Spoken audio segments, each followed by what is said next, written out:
Bismillahirrahmanirrahim. Assalamualaikum warahmatullahi wabarakatuh. Alhamdulillahirabbil alamin. Bihi nasta'inu ala umurid dunya waddin. Wassalatu wassalamu ala asyrafil anbiya'i wal mursalin wa ala alihi wa sahbihi ajma'in, amma ba'd. Hadirin sedang jemaah maghrib memuliakan Allah Subhanahu wa taala. Kita lanjutkan kembali bacaan kitab Diwanu Asy-Syafi'i, kumpulan bait-bait syair, kata-kata hikmah Al-Imam Syafi'i rahimahullah dalam bentuk bait syair. Pada pekan lalu sebagai permulaan kitab kita ini telah kita bacakan 3 bait. Bait beliau ini disusun dengan akhirannya sesuai huruf hijaiyah. Yang bagian pertama ini terakhirnya adalah huruf hamzah, qafiyatul hamzah, bagian terakhir huruf hamzah. Kita telah bacakan 3 bait pekan lalu, kita ulang. Da'il ayyama taf'alu ma tasha'u wa tib nafsan idha hakamal qada'u wala tajza' li hadisatil layali fama li hawaditsid dunya baqa'u wa kun rajulan 'alal ahwali jalda wa shimatukas samahatu wal wafa'u. Kita 3 bait ini kemarin telah kita bacakan. Lanjutan bait yang keempat. Qala wa in kasurat uyubuka fil baraya wasarraka an yakuna lahu ghita'u. Bait keempat ini sedang jemaah sekalian, beliau Al-Imam Syafi'i rahimahullah mengingatkan kita tentang aib-aib atau kekurangan-kekurangan yang kita miliki. Semua kita pasti ada kekurangan. Lalu beliau sebutkan wa in kasurat uyubuka fil baraya, jikalau kekurangan-kekuranganmu itu banyak sekali seperti buih di lautan dalam pandangan orang lain, fil baraya, dalam pandangan orang lain. Ketika orang melihat kita yang penuh dengan kekurangan-kekurangan, wasarraka an yakuna lahu ghita'u, namun upayakan rahasia pribadimu itu tersimpan, jangan dibongkar. Nah, ini pesan yang sangat mendalam dari beliau. Tentu yang sudah diketahui oleh orang tentang kekurangan kita tidak bisa lagi kita bendung, apalagi di zaman sekarang sangat mudah sekali tersebar, viral bahasa sekarang, sangat mudah viralnya. Namun ada rahasia-rahasia yang orang belum tahu, maka jangan mudah untuk obral. Yang biasa kita sebut jangan menjadi curhat jalanan. Pasti ada rahasia yang kita miliki, maka simpan itu rahasia. Oleh karena itu juga jangan bermudah-mudah kita curhat ke orang lain, karena tidak semua orang yang kita perdengarkan keluh kesah kita bisa memberi solusi. Tidak semua orang yang mengetahui rahasia kita lalu dia sanggup menutupi rahasia tersebut. Oleh karena itu pula dalam hal memandikan jenazah, sebaiknya adalah keluarga dekat ahli mayit itu, bukan orang lain. Kenapa? Karena boleh jadi mayit tersebut ada rahasia pada anggota tubuhnya. Jika yang memandikannya adalah keluarga dekat, tidak mungkin keluarga dekat itu ingin membongkar aib jenazah. Tapi kalau orang lain yang memandikan, maka sulit untuk diyakinkan, sulit untuk dipastikan dia tidak bongkar. Hadirin dimuliakan Allah Subhanahu wa taala, ini pesan keempat, kata hikmah keempat dari bait yang disampaikan oleh Al-Imam Asy-Syafi'i. Jangan mudah curhat, jangan bongkar rahasia. Terkhusus lagi rahasia pasangan suami istri ini. Allah umpamakan suami istri itu dengan pakaian. Hunna libasul lakum wa antum libasul lahun. Mereka wanita, istri, pakaian untuk suami dan suami pakaian untuk istri. Maka fungsi pakaian itu diantaranya adalah menutupi kekurangan-kekurangan. Suami mesti menutupi kekurangan istrinya, istri pun selalu berusaha menutupi kekurangan suaminya. Kalau saling membongkar kekurangan, itu sama dengan pakaian robek. Pakaian robek itu memperlihatkan isi badannya. Badannya yang berkudis, badannya bertato, kelihatan kalau pakaian terbongkar. Demikianlah perumpamaan suami istri yang saling membongkar rahasia pasangannya. Bahkan sesama kaum muslimin pun nggak boleh kita bongkar rahasia orang. Dalam hadis yang sangat banyak sekali kecaman bagi orang-orang yang membongkar rahasia saudaranya sesama muslim. Orang yang suka membongkar rahasia saudaranya muslim, maka Allah akan bongkar nanti rahasianya di dunia atau di akhirat.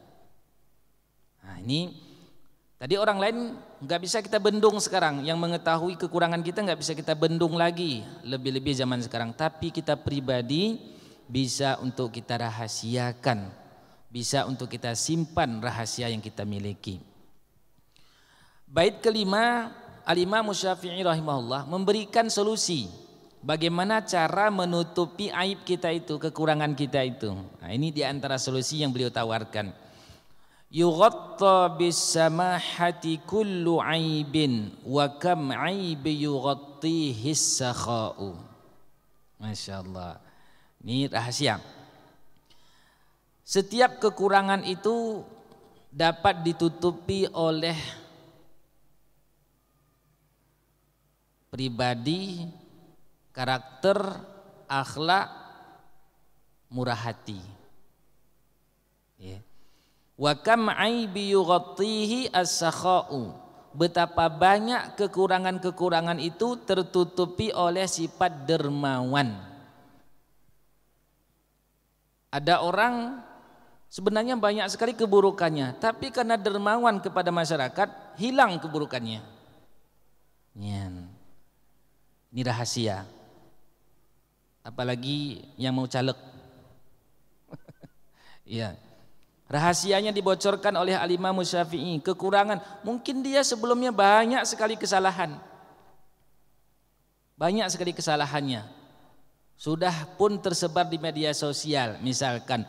Namun karena dia dermawan, orang yang awalnya enggak suka pun jadi suka sama dia, pilih dia. Itulah hebatnya kedermawanan itu. Terlebih-lebih nanti ada kecenderungan di masyarakat kita, yang penting dapat lo tahun ini. Nanti terserah dia mau jadi apa negara ini, terserah dia. Mungkin ini rahasia, ini sebenarnya nggak boleh kita bilang. Tapi harus kita baca karena ditulis oleh Al-Imam Syafi'i rahimahullah. Nah, itu cara untuk menutupi kekurangan-kekurangan yang kita miliki. Hendaknya kita menjadi orang yang dermawan, bermurah hati, bukan sebaliknya. Kemudian selanjutnya, wala huznun yadumu wala sururun wala bu'sun alaika wala rakha'u. Allahu akbar. Luar biasa kalimat yang disampaikan oleh Al-Imam Syafi'i. Enggak bosan-bosan kita bacanya. Beliau sebutkan tidak ada kesedihan yang kekal, tidak ada juga kebahagiaan yang abadi. Wala bu'sun 'alaika wala rakha'u. Tidak ada kemiskinan yang terus-menerus, tidak ada juga kemakmuran lestari. Ya. Tidak ada kesedihan yang terus-menerus. Hari ini boleh kita sedih, besok Allah berikan kebahagiaan. Hari ini boleh kita bahagia, besok sudah sedih kembali. Hari ini kita miskin, besok Allah berikan kekayaan. Hari ini kita bahagia makmur, besoknya sudah miskin kembali. Dan ini rahasia kehidupan. Dengan adanya Perputaran kondisi itu menjadikan manusia tidak ada yang sombong. Mengapa Fir'aun sombong? Mengapa Qarun sombong? Karena dia merasa dirinya sudah stagnan, merasa dirinya hanya satu posisi saja. Ternyata tidak demikian. Allah sudah takdirkan kehidupan ini terus berputar, tidak dalam satu kondisi. Bahkan ketika ketidakpastian hidup itu, sebenarnya ada harapan secercah kebahagiaan di situ. Maknanya apa? Masih ada peluang kita untuk berubah. Masih ada kemungkinan bisa berubah. Hari ini kita miskin, Allah rahasiakan itu. Apakah kemiskinan itu? Tidak selama-lamanya. Dan banyak kasus kita lihat dalam kehidupan sehari-hari. Ada orang yang awalnya sangat-sangat miskin sekali, tiba-tiba menjadi orang hebat. Jadi orang hebat. Pun sebaliknya ada orang yang awalnya anak hartawan, anak pejabat besar, tiba-tiba dia menjadi orang yang peminta-minta.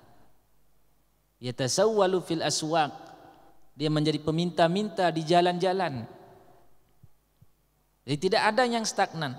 Inilah yang seperti kita singgung pada pertemuan lalu, ketika Allah berikan kita kemudahan hidup, jangan sombong. Jangan sombong. Bisa Allah putar nanti. Ketika sekarang kita menjadi orang atasan, jangan pernah meremehkan bawahan. Boleh jadi diputar, yang bawahan kita kemarin jadi atasan kita lagi. Ini kehidupan kita rasakan itu. Orang yang ketika di atas posisinya lalu dia merajalela semena-mena, maka begitu Allah turunkan, berat hidup bagi dia. Berat. Termasuk orang yang ketika memiliki jabatan senang dipuji, senang dihormati. Begitu dia turun, tidak ada lagi yang peduli, stres. Saat dia di atas, semua orang melihat dia hormat. Semua macam-macam lah penghargaan diberikan. Kalau hadir di majelis, diberikan majelis khusus tempat duduknya. Begitu jatuh dari jabatan, dia datang pun tidak ada yang melihat lagi. Sedihnya hati itu. Berbeda ketika dia di atas, biasa saja. Saya pernah mendapatkan salah satu bupati dari salah satu kabupaten di Aceh. Ketika dia bupati, dia sering ikut pengajian saya. Saya enggak disebutkan itu Bupati Biren, tapi sudah meninggal beliau rahimahullah. Tidak ada yang tahu beliau itu bupati. Nama beliau Pak Nurdin. Pergi pengajian, duduk dengan masyarakat biasa. Tidak ada pengawal. Pergi subuh nanti beliau pergi ke masjid yang tidak ada azan, beliau azan sendiri, beliau qamat, jadi imam, jadi makmum. Bupati rahimahullah, sudah meninggal beliau. Karena sudah meninggal maka saya sebut ini. Kalau masih hidup nanti takut kita bangga beliau. Sampai meninggal. Luar biasa itu. Kalau di Saudi itu ada satu orang kaya raya. Siapapun yang pernah mengirim duit dari Arab Saudi pasti kenal beliau ini, minimal namanya. Namanya Ar-Rajihi, disingkat dengan Ar-Rajihi. Beliau punya bank Islami terbesar di Saudi itu, Bank Ar-Rajihi. Duduk di majelis Syekh Abdul Muhsin Al-Abbad, hafizahullah, masih hidup, Syekh Abdul Muhsin Al-Abbad, ulama hadis kota Madinah sekarang ini. Saya juga sering ikut di majelis beliau, biasa membacakan hadis. Itu duduk bersama dengan mahasiswa-mahasiswa, masyarakat biasa, enggak diketahui, padahal orang kaya raya. Kalau musim haji nanti biasa kontainer makanan gratis tuh jamaah itu enggak pernah gaib beliau itu, enggak pernah kosong. Dan mahasiswa-mahasiswa yang hadir, kami sering sekali dapat uang dari beliau. Satu orang minimal 1.000 rial. kalikan berapa ribu mahasiswa? Ribuan mahasiswa. Kali 1.000 real. 1.000 real kalau kita kalikan 1 real 4.000, waktu itu masih 3.500-an. Adalah sekitar 2,5 juta dapat. Setiap mahasiswa. Ada 4.000 mahasiswa? Tapi beliau tidak malu-malu duduk bersama, tidak diketahui orang kaya, tidak diketahui. Nah, orang seperti ini bahagia hidupnya, tidak mudah stres.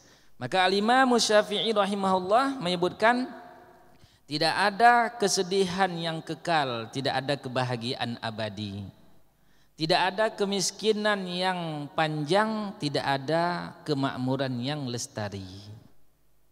Wala bu'sun 'alaika wala rakha'u.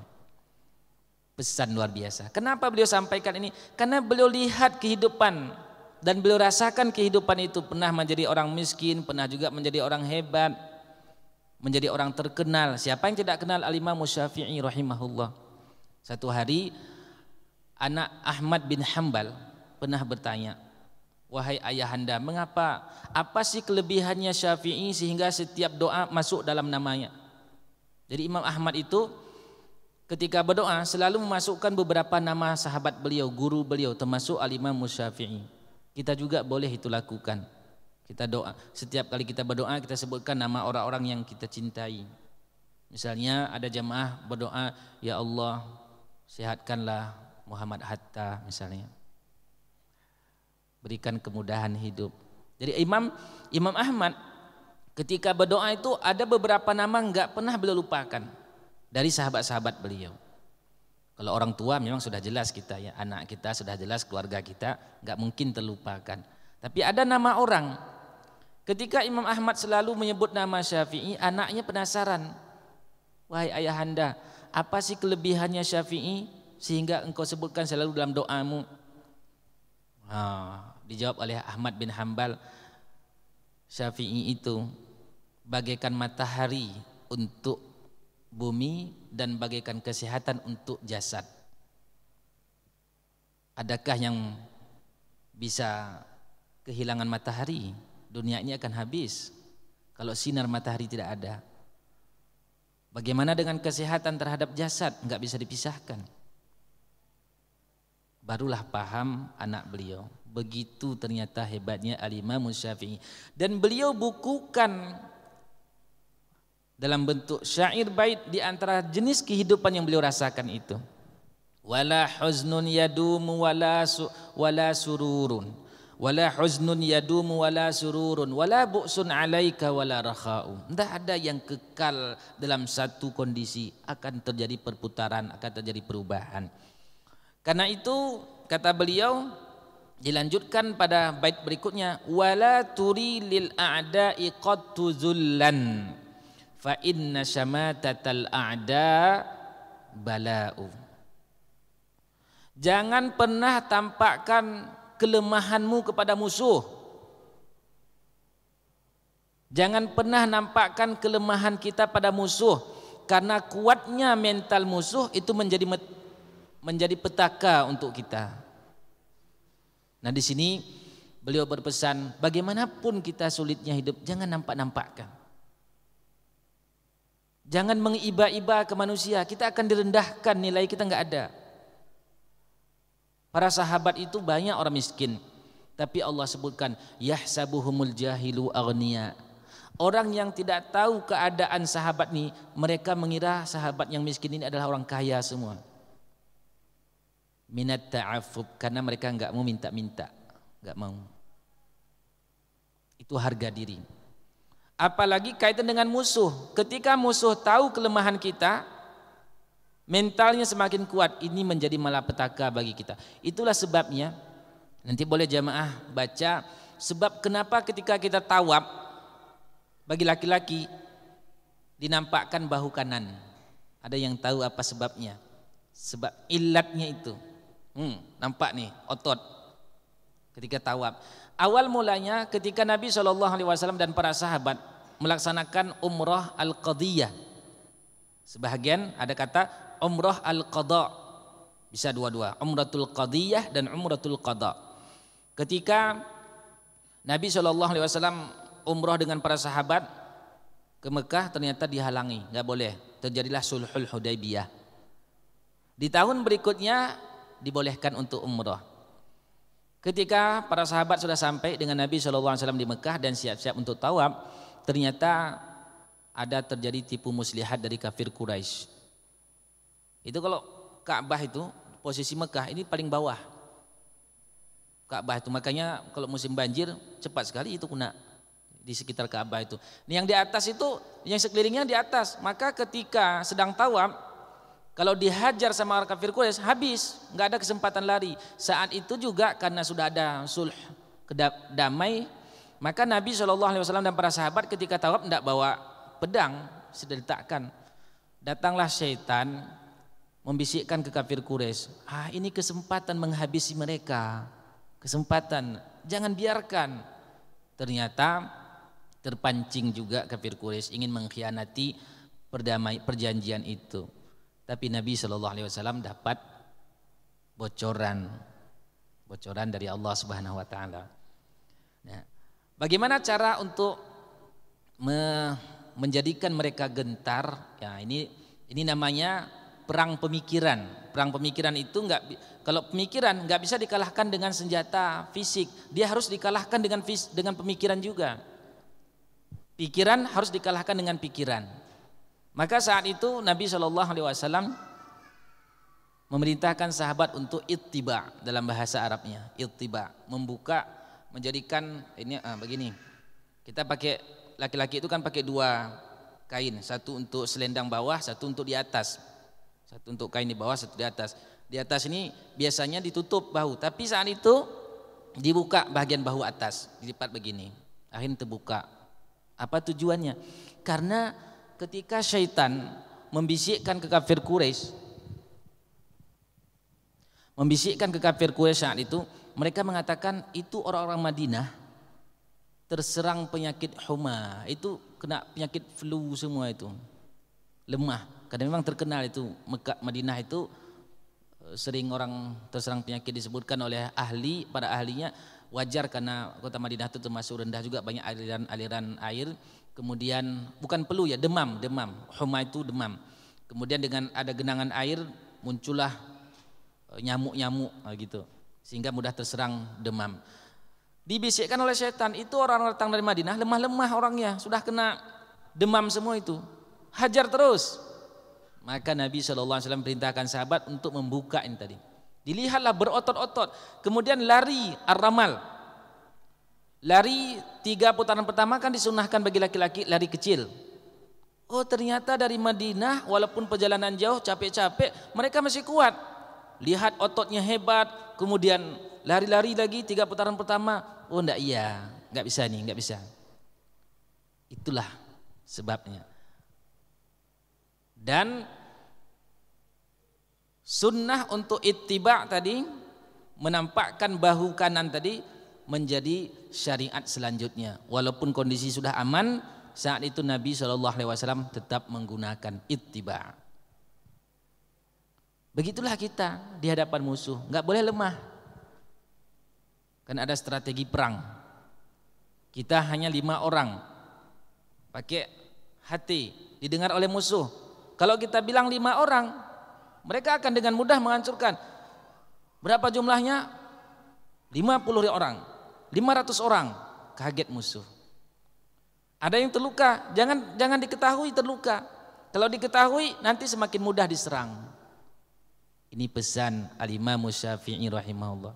Jangan tampakkan kelemahan pada musuh. Apalagi orang yang membenci kita. Kalau kita tampakkan keluhan kita kepada orang yang membenci kita, semakin bahagia dia. Rasain kamu, katanya. Ada orang yang gak suka dengan kita, lalu kita tunjukkan kelemahan kita. Memang dia harapkan kita lemah, kita nampakkan lagi, dia semakin bahagia. Maka orang yang selalu kondisinya terlihat happy, bahagia, orang nggak bisa nilai dia ini orang dalam kondisi ada utang atau nggak ada utang, nggak tahu orang. Tapi kalau kondisi kita sedang ada uang, bahagia nampak, begitu sedang posisi tidak ada uang, kita lesu, loyo, mudah dinilai oleh orang. Mudah dinilai. Maka tampak selalu ceria, walaupun mungkin nanti apa dimakan di rumah kita nggak tahu ini. Belum ada belanja, nggak tahu. Nah, kita berupaya mengikuti pesan Al-Imam Syafi'i rahimahullahu taala. Kemudian beliau lanjutkan, Masya Allah, wala tarjus samahata min bakhilin.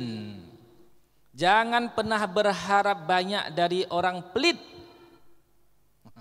dari orang bakhil. Jangan pernah berharap banyak.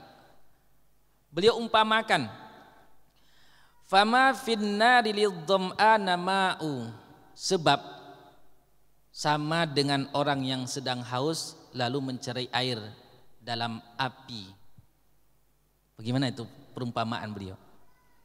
Jangan pernah berharap kepada orang bakhil, sebab sama dengan orang yang sedang haus lalu mencari air di tempurung api. Dapat enggak? Enggak. Orang bakhil. Orang bakhil itu musuh Allah, musuh manusia. Al-Imam Ibnu Qudamah rahimahullah menyebut dalam kitab beliau Mukhtasar Minhajul Qasidin tentang hikayatul bukhala, hikayat orang-orang bakhil. Ada satu orang dikenal namanya Al-Hajib.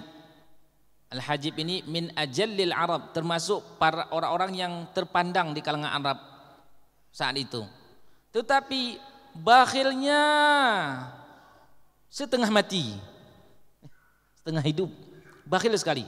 Saking bakhilnya disebutkan dia tidak mau menghidupkan api di rumahnya karena nanti khawatir cahaya api itu bisa menerangi orang yang lewat di rumahnya. Begitu tingkat bakhilnya. Ketika dia butuh, dia hidupkan sebentar, begitu dia nggak butuh lagi dimatikan supaya orang lewat berlalu lalang di rumahnya nggak dapat cahaya itu. Begitu tingkat kebakhilannya.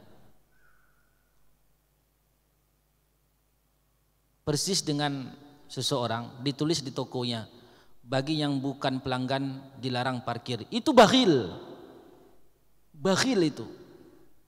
Orang seperti itu mudah-mudahan Allah berikan hidayah. Kita orang Aceh enggak punya karakter seperti itu. Enggak punya karakter seperti itu. Entah kapan mulainya ada. Seingat kita sebelum tsunami tidak ada kalimat-kalimat itu. Setelah tsunami sudah datang. Mungkin juga ada pengaruh dari dolar-dolarnya orang-orang datang dulu itu. Ada orang kita menulis di tokonya dilarang parkir bagi yang bukan pelanggan. Geramnya. Itu bakhil itu. Persis dengan Al-Hajib tadi. Al-Hajib yang disebutkan dalam kitab Mukhtasar Minhajul Qasidin Ibnu Qudamah. Kalau kita jamaah sekalian yang hadir malam ini, yang ada tokonya atau yang mendengar melalui radio, tulis di tokonya itu, diprioritaskan parkir bagi yang bukan pelanggan.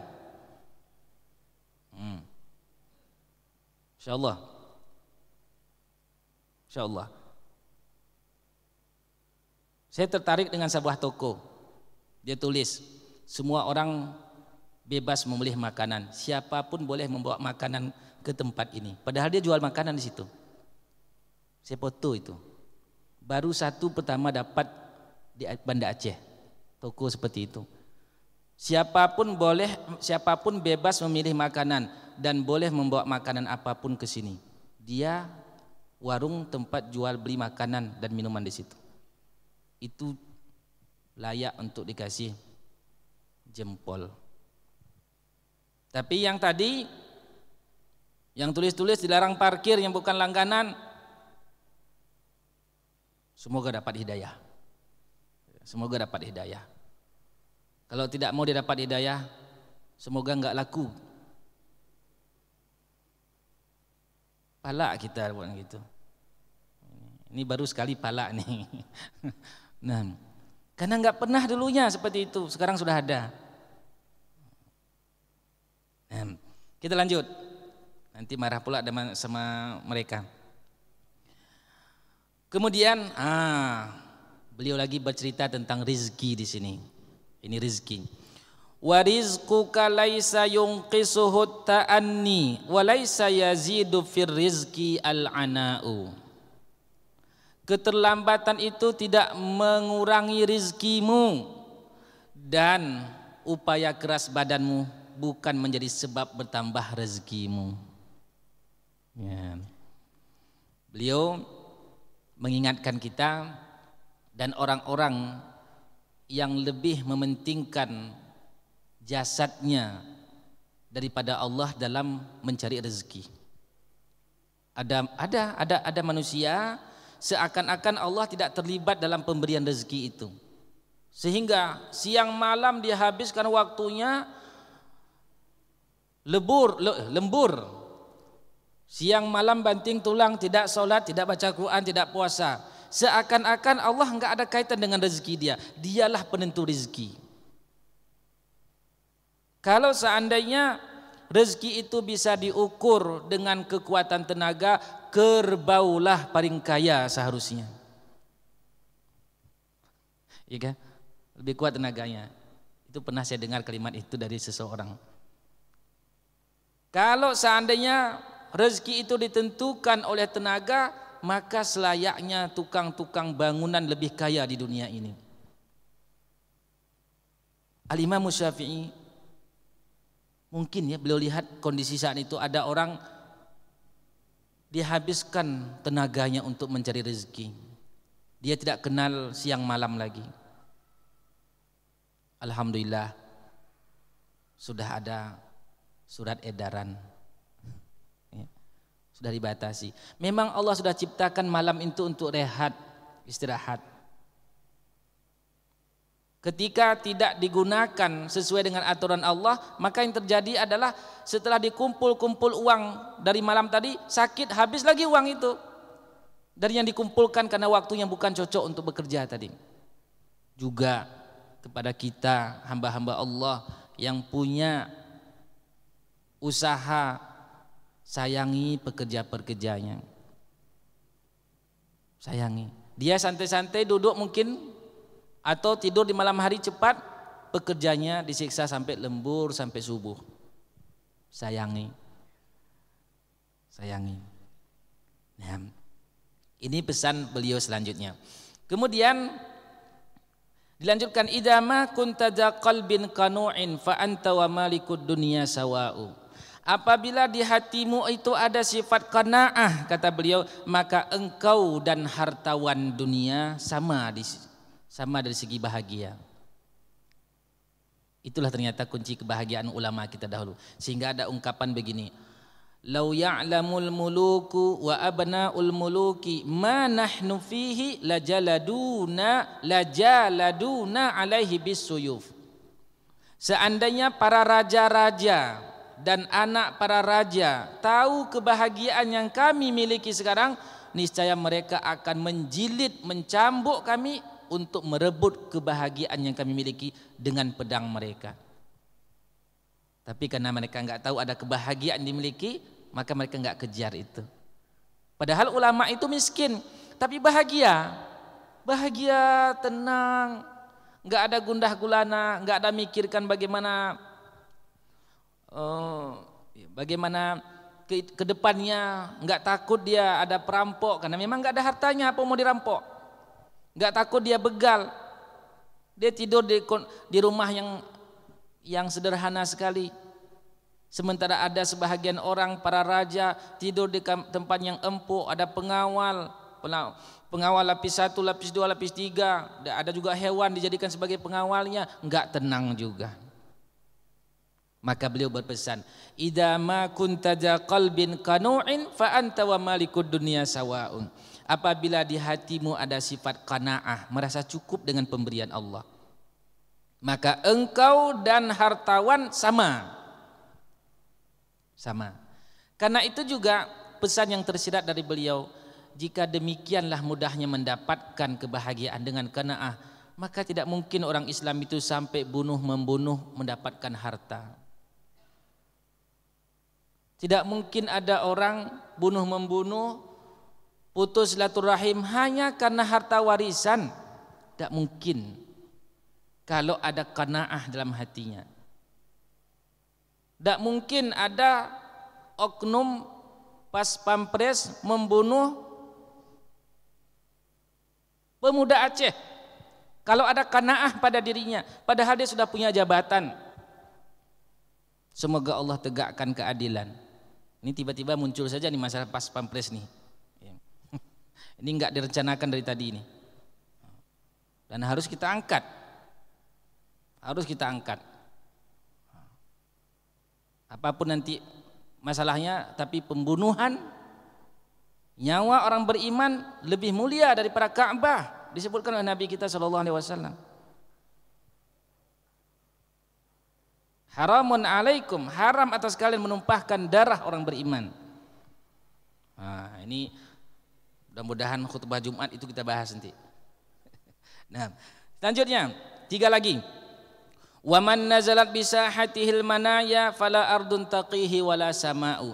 Ketika ajalmu tiba, kata beliau, maka tidak sejengkal tanah pun dan tidak sebidang langit pun yang bisa melindungimu. Ini tentang ajal. Boleh cerita tentang ajal. Wa ardullahi wasi'atun walakin, bumi Allah itu memang luas, tetapi idza nazalal qada fadaqal fada'u. Kalau sudah terjadi takdir, maka angkasa yang luas pun menjadi sempit. Daqal fada'u. Memang bumi Allah ini luas, kata beliau, tapi kalau sudah terjadi takdir Allah yang tidak mengenakkan bagi seorang, angkasa yang luas pun terasa sempit. Nyata bumi Allah luas. Begitu ada masalah yang kita hadapi, seakan-akan dunia ini sempit sekali. Beliau berpesan, pesan beliau ini, beliau juga merasakan ya, itu ada. Sesekali kita dapat masalah, seakan-akan kitalah menjadi manusia yang paling dapat masalah dalam hidup ini, padahal masih ada orang yang lebih dari kita. Namun karena masalahnya berat sekali bagi kita, seakan-akan kita yang paling bermasalah. Lalu yang terakhir, bait yang terakhir, beliau pesan, ada kalimat yang terulang dengan kalimat pertama, da'il ayyama taghdur kulla hinin wala yughni 'anil mauti ad-dawa'u. Biarlah hari itu berlalu tidak setia setiap waktu. Ya, Masya Allah.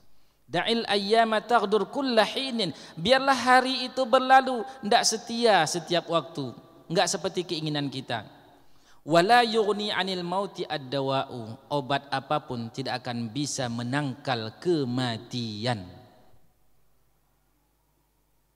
Kalau bisa ditangkal kematian, orang kaya akan mencari obat seberapapun harganya. Tapi kematian tidak ada obatnya. Masalahnya adalah madza a'dadna lil maut, apa yang kita siapkan untuk menghadapi kematian, itulah yang terpenting. Beliau telah mendahului kita. Nama beliau tak pernah hilang dalam ingatan orang-orang beriman. Nama beliau selalu teringat, terlukis, tercatat. Dengan demikian selesailah satu pembahasan. Barakallahu fikum jami'an. Subhanakallahumma wa bihamdika asyhadu an la ilaha illa anta astaghfiruka wa atubu ilaik.